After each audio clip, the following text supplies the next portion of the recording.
Okay, good morning sisters. இன்றைக்கி ஒரு சின்ன தலைப்பு, ஒரு ரீடிங் தான். ஸோ இது ஆல்ரெடி ஆர்டிக்கல் எழுதியிருக்கேன், அது உங்களுக்கு குரூப்லேயும் வரும். இருந்தாலும் இது ஒரு தடவை நம்ம ரீட் பண்ணுவோம், ஸோ தெரிஞ்சுக்கலாம். முக்கியமான டெஸ்ட்டு தான்.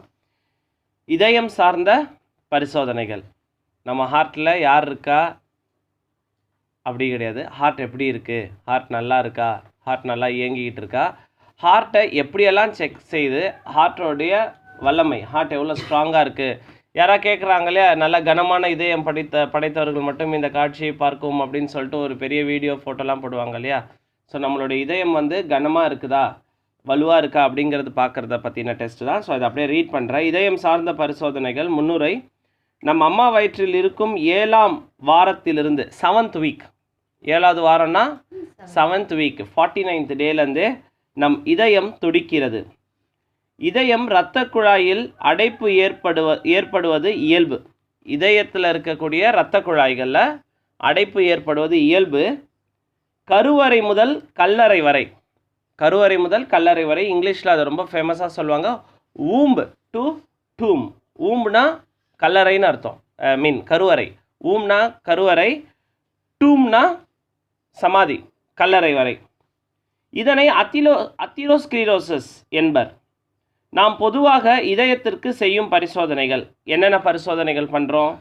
ஒன்று இசிஜி. இசிஜினா என்ன?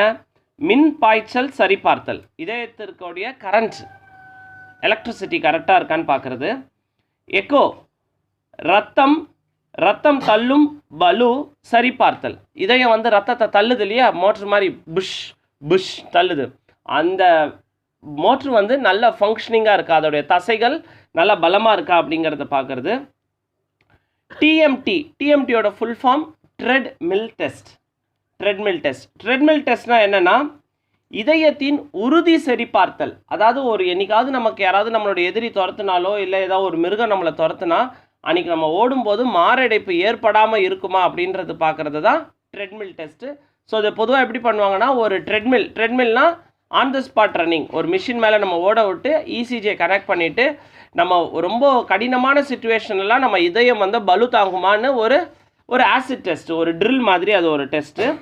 அடுத்து ஆஞ்சியோகிராம், சிஏஜி, கொரோனரி ஆஞ்சியோகிராம் அப்படின்னா என்னென்னா, இதயம் இரத்த குழாயினுடைய பேட்டன்சியை சரிபார்த்தல். அது வந்து அதில் அந்த துவாரம் கரெக்டாக இருக்கா, இதயத்தோட இரத்த குழாயிலேருந்து ரத்தம் சரியாக போகுதா, அதில் ஏதாவது அடப்பு இருக்கான்னு சரி பார்க்குறது. Angioplasty, PTCA, percutaneous trans coronary angioplasty, PTCA.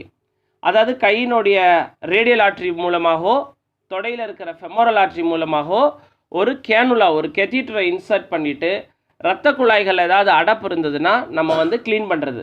கிட்டத்தட்ட நம்ம காவா அடைச்சிருச்சுன்னா நம்ம வந்து மூங்கில் பதையை வச்சு க்ளீன் பண்ணுவோம் இல்லையா, அது மாதிரி க்ளீன் பண்ணி மேற்கொண்டு அடைப்பு ஏற்படாமல் இருக்கிறதுக்கு அங்கே உள்ள வந்து இரும்பில் கொண்ட கம்பிகள், மெட்டல் ஸ்டென்ட், அதை வந்து பேர் மெட்டல் ஸ்டென்ட்னு சொல்லுவாங்க. பேர் மெட்டல் ஸ்டென்ட்னா அதில் எந்த மருந்தும் இருக்காது.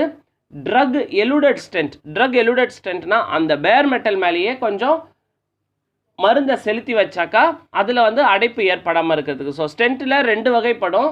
ஸோ ஸ்டென்ட்னா ஃபஸ்ட் என்ன, ரத்த குழாய்க்குள்ளே ஒரு இரும்பு வளையத்தை வைக்கிறது. இரும்பு வளையத்தை வச்சா எப்படி வந்து நம்ம நீலகிரி மாவட்டங்கள்லாம் நிலச்சரிவு ஏற்படாமல் இருக்கிறதுக்காக இரும்பு பலகைகள் வந்து சொருவாங்க. ஸோ மண் வந்து சரியாமல் இருக்கும். அது மாதிரி அந்த இரத்த குழாயில் வந்து அடப்பு வந்து விழாமல் இருக்கிறதுக்கு இரத்த குழாயை சுற்றி ஒரு டியூப் மாதிரி ஒரு இரும்பு வளையத்தை செலுத்துவாங்க. அது வந்து பேர் மெட்டல் ஸ்டென்ட்னு பேர். அதுலேயே கொஞ்சம் மருந்து போட்டாக்கா அது வந்து ட்ரக் எலூடிங் ஸ்டென்ட் அப்படின்னு பேர். அடுத்து bypass, CABG, coronary artery bypass craft. அப்படின்னா என்ன அர்த்தம்னா, நம்ம ஏதாவது ஒரு ஊருக்கு நம்ம வண்டியில் போயிட்டு இருக்கும்போது அங்கே வந்து ஒரே ஆர்ப்பாட்டம் நடந்துகிட்டு இருக்கு, கட்சி தலைவர்லாம் வந்திருக்காங்க, அந்த வழியாக போக முடியாது, நீங்கள் இந்த ஊர் வழியாக போயிடுங்க அப்படின்னு சொல்லுவாங்க இல்லையா. ஸோ இரத்த குழாய்கள் அடப்பு இருதயத்தில் ஏற்பட்டாக்கா காலில் இருக்கிற இரத்த குழாய்களை அறுவடை செய்து, அதாவது ஹார்வெஸ்ட் அப்படிங்கிற வார்த்தையை தான் பயன்படுத்துகிறாங்க, அறுவடை செய்து. அதனால தான் பைபாஸ் பண்ண பேஷண்ட்ஸ்லாம் நீங்கள் காலில் ஒரு பெரிய தழும்பு இருக்கும், முட்டிலேருந்து முழங்கால் வரைக்கும் உள்பகுதியில் மீடியல் சைடில் ஒரு தழும்பு இருக்கும். அந்த இரத்த குழாயை எடுத்து மார் எலும்பு, ஸ்டெர்னம், மார் எலும்பை பிளந்து தற்காலிகமாக இதயத்தை நிறுத்தி வைத்து, தற்காலிகமாக இதயத்தை சற்று நேரம் நிறுத்தி வச்சு, அப்போ அது வரைக்கும் எப்படி இயங்கும் அப்படின்னா ஹார்ட் லங் மிஷின், ஆர்டிஃபிஷியல் மிஷினுக்கு இரத்த குழாய்கள், த கிரேட் வெசல்ஸ். கிரேட் வெசல்ஸ்னால் யார்? அயோட்டாவும் பல்மனரி ஆர்ட்ரி தான் கிரேட் வெசல்ஸ்.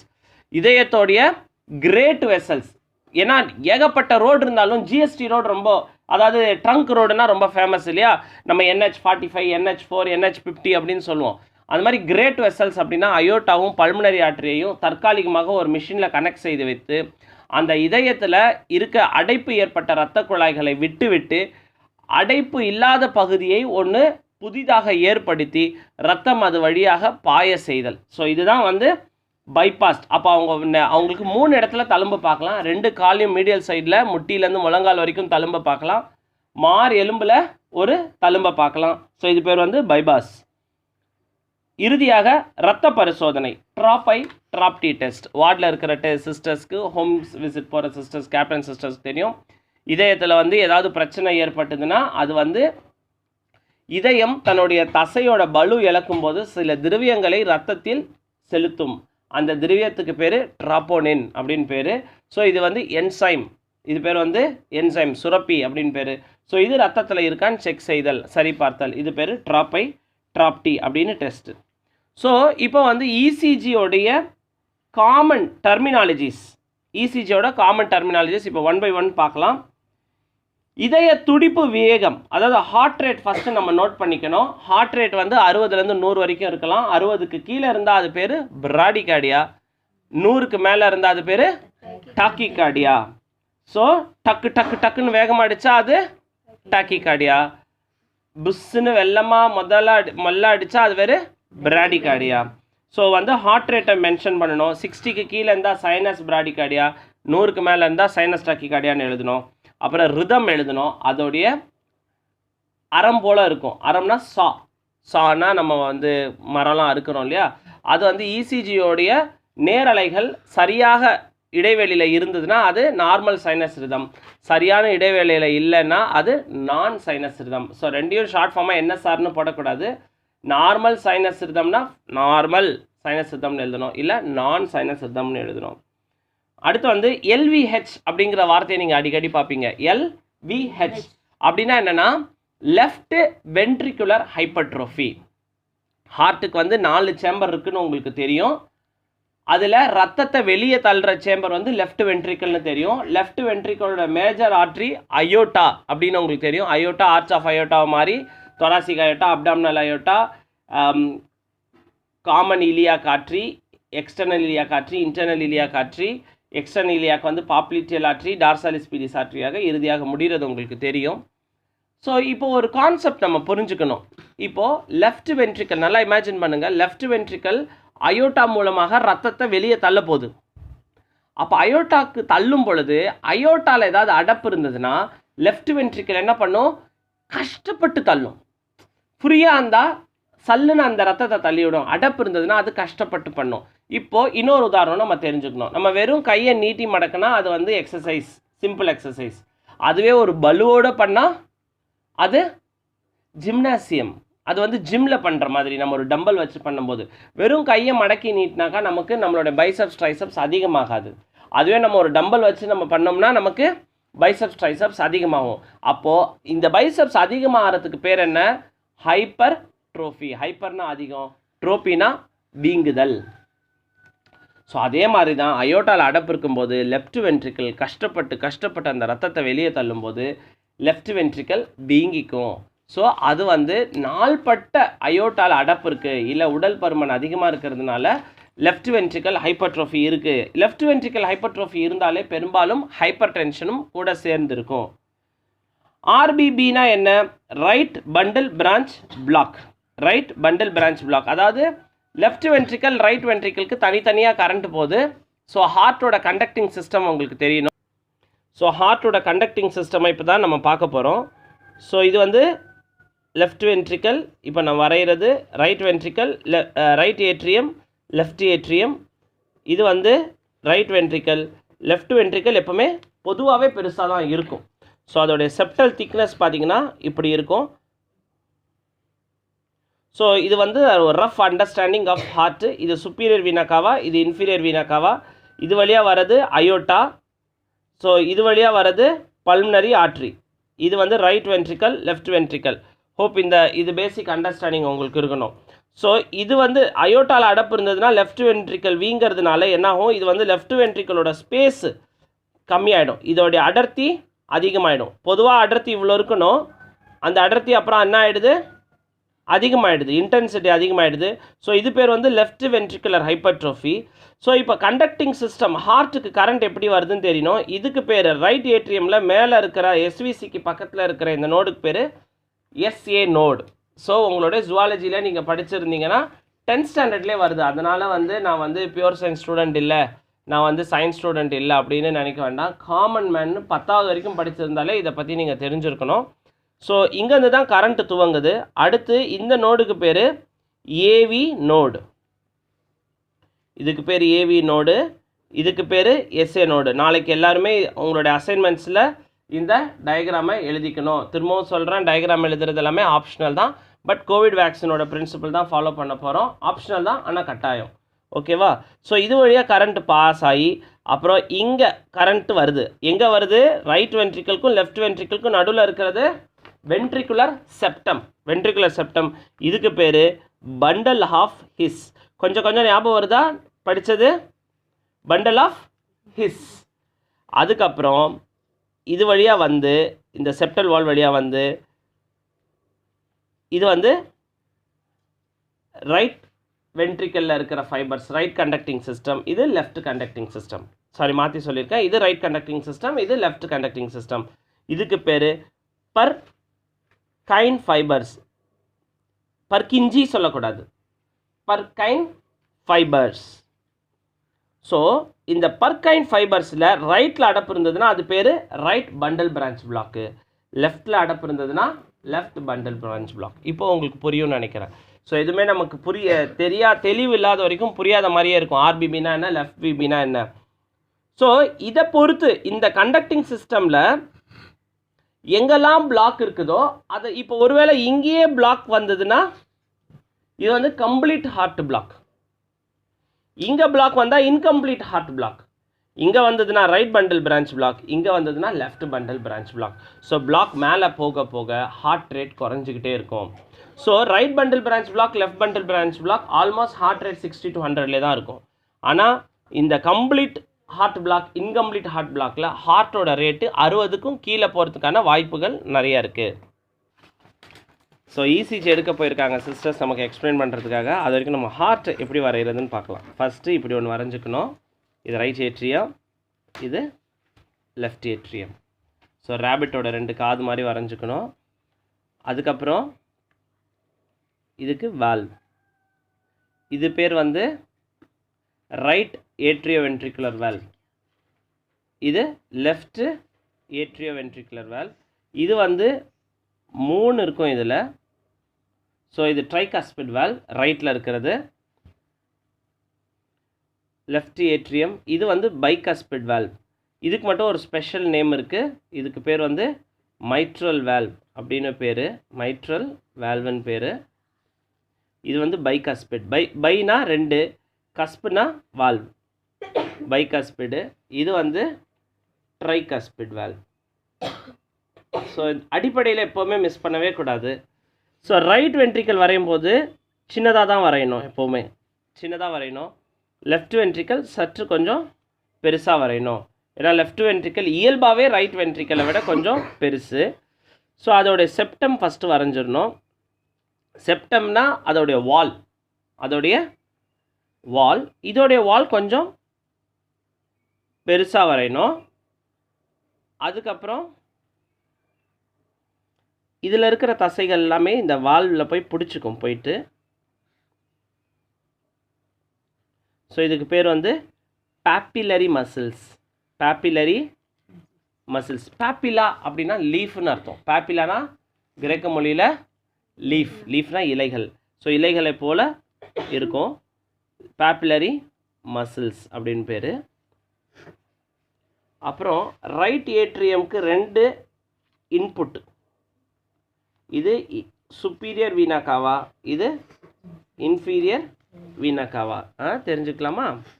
அதே மாதிரி லெஃப்ட் ஏட்ரியமில் 4 இன்புட். ரத்தம், சுத்தமான ரத்தம் நுரையீரல்லேருந்து வருது. 2 pairs, 2 ஜோடி, 2 pairs ஆஃப் பல்மனரி வெயின் அப்படின்னு பேர். சரி, இப்போ 2 pairs ஆஃப் பல்மனரி வெயின்ஸில் நம்ம பார்த்தோம். ஸோ ரைட் ஏட்ரியம்க்கு எதெல்லாம் இன்டேக்காக வருது, எதெல்லாம் உள்ள வருது அப்படின்னு பார்த்தீங்கன்னா, சுப்பீரியர் வீனாக்காவா இன்ஃபீரியர் வீனாக்காவா வழியாக உள்ளே வந்து அசுத்தமான ரத்தம். சுப்பீரியர் வீனாக்காவா கழுத்துக்கு மேலே உள்ள அசுத்த ரத்தம், முக்கியமாக மூளையில், முகத்தில் அதில் வர அசுத்த ரத்தம், கைகள்லேருந்து வர அசுத்த ரத்தமை கொண்டு வந்து ரைட் ஏட்ரியத்துக்கு வந்து கொண்டு சேர்க்குது. உடம்புலேருந்து கீழே வர அசுத்தமான ரத்தம், அதாவது மார்பக பகுதி, வயிற்று பகுதி, கால் பகுதியிலேருந்து அசுத்தமான ரத்தம் எல்லாமே ரைட் ஏட்ரியமில் வந்து கொட்டுது. அந்த ரைட் ஏட்ரியமில் கொட்டினோடனே ரைட் ஏட்ரியம் என்ன பண்ணுது, பகுதி பகுதியாக. இப்போது அந்த மாவரைக்கிற மிஷினில் பார்த்தீங்கன்னா, என்னதான் நம்ம கொட்டினாலும் கீழே ஒரு வாய்க்கால் இருக்கும், அது வழியாக கொஞ்சம் கொஞ்சமாக நம்ம மாவரைக்கிற மிஷின் அந்த வர லேடிஸ்கிட்ட பேசிக்கிட்டே இருப்பார், என்ன உங்கள் மருமகன் என்ன பரவாயில்லையா, இல்லை கேட்டுக்கிட்டே அதை கொஞ்சம் தள்ளிக்கிட்டே இருப்பார். ஸோ அந்த மாதிரி அதை தள்ளி தள்ளி இந்த ட்ரைகஸ்பிட் வேல்வு மூலியமாக ரைட் ஏட்ரியம்லேருந்து ரைட் வென்ட்ரிக்கலுக்கு வருது. ஸோ ரைட் வென்ட்ரிக்கல் ஒரு ஆர்ட்ரியாக மாறுது. இது one of the great vessel. Great vessel 2 சொல்லிட்டேன், ஒன்று அயோட்டா, இன்னொன்று பல்மனரி ஆர்ட்ரி. ஸோ இந்த பல்மனரி ஆர்ட்ரி வழியாக பல்மனரி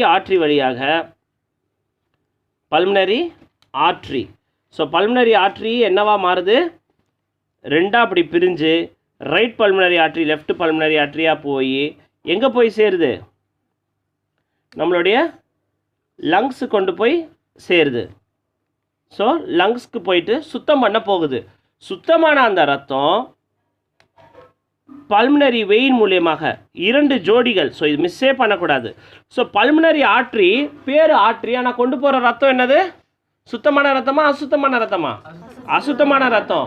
ஸோ ஆர்ட்ரி சுத்தமான ரத்தத்தை மட்டும்தான் எடுத்துகிட்டு போவோம். 2 இடத்துல தான் விதிமீறல்கள் நடக்கும், ஒன்று பல்மனரி ஆர்ட்ரி, இன்னொன்று அம்பிளிக்கல் ஆர்ட்ரி. ஸோ இது மறக்கவே கூடாது. ஆர்ட்ரின்னு பேர் கொடுத்த ரத்த குழாய்கள் அனைத்துமே சுத்தமான ரத்தம் எடுத்துகிட்டு போவோம். ஸோ இது ஃபேமஸ் மல்டிபிள் சாய்ஸ் கொஸ்டின். எந்த ஆர்ட்ரி அசுத்தமான ரத்தம் எடுத்துகிட்டு போவோம், அது 4ல் எது வந்து தவறாக இருக்கிறத நீக்குங்க அப்படின்னு சொல்லும். அப்போ பல்மனரி ஆர்ட்ரியும் அம்பிளிக்கல் ஆர்ட்ரியை மட்டும் விட்டுட்டு மீதி எல்லாமே நம்ம டெலீட் பண்ணிடணும். ஸோ இந்த 2 ஆர்ட்ரியும் பேர் தான் ஆர்ட்ரி, நான் அசுத்தமான ரத்தம் கொண்டு போகுது. அதே மாதிரி வெயினுனாலே அது வந்து அசுத்தமான ரத்தம் எடுத்துகிட்டு போகணும்னு அர்த்தம். அந்த விதிமீறல்களும் இங்கே நடக்குது. ஒன்று பல்மனரி வெயின், இன்னொன்று அம்பிளிக்கல் வெயின். ரொம்ப ஈஸி ஞாபகம் வச்சுக்கிறது. பல்மனரி அம்பிளிக்கல் ஆர்ட்ரினா இங்கே அசுத்தமான ரத்தம், வெயினுனா இங்கே சுத்தமான ரத்தம். இந்த விதிமீறல்கள் இந்த 2 இடத்துல தவிர வேறு உடம்புல எங்கேயுமே நடக்காது.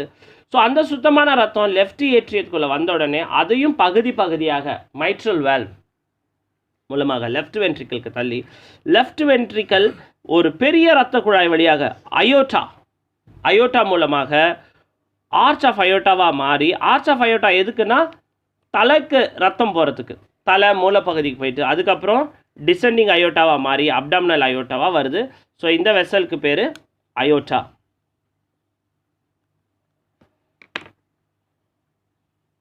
ஸோ இப்போ தான் நம்ம வந்து கண்டக்டிங் சிஸ்டமை பார்க்க போகிறோம். Conducting system S A node, AV node, இதுக்கு ஒரு 3 ஃபைபரு, அப்புறம் இது வந்து பண்டல் ஆஃப் ஹிஸ்ஸு, இது வந்து பர்கின்ஜி ஃபைபர்ஸ்.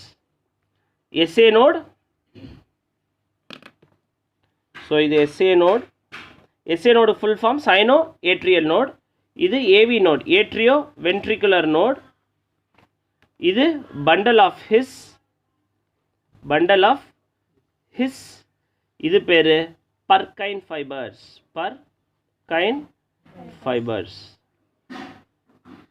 ஸோ இங்கே நம்ம சாதம் ரெடி பண்ணுறதுக்குள்ளே இப்போ வதக்கிட்டு வந்துடலாம் கொஞ்சம். ஸோ நான் உங்களுக்கு சொன்ன அந்த T-wave இன்வர்ஷன்ஸ் பற்றிலாம் பார்க்கலாம். ஸோ இப்போ ECG பார்க்கும்போது ஃபஸ்ட்டு ஹார்ட் ரேட்டை பார்க்க போகிறோம். ஹார்ட் ரேட்டை எப்படி கால்குலேட் பண்ணணும்னு பார்த்துக்கோங்க. ஃபஸ்ட்டு வந்து நான் சொன்ன இந்த அரம் ஈவனாக இருக்கா அப்படின்னு பார்க்கணும். இதோடைய இடைவெளி ஈவனாக இருக்கா, இதில் இடைவெளி ஈவனாக இல்லை, அதனால் இது வந்து நான் சைனஸ் ரிதம். அப்போ இடைவெளி ஈவனாக இருக்கிற ஒரு ECGயும் பார்த்துடலாமா, அப்போ தான் டக்குன்னு புரியும்.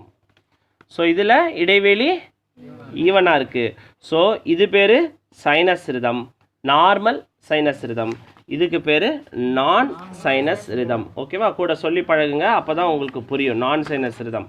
இப்போ ஹார்ட் ரேட்டை எப்படி கால்குலேட் பண்ணணும் அப்படின்னா, இர்ரெகுலராக இருந்தாலும் சரி, ரெகுலராக இருந்தாலும் சரி, இர்ரெகுலராக இருந்ததுன்னா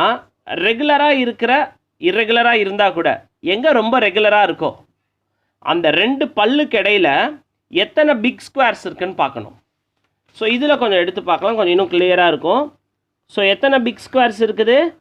1 2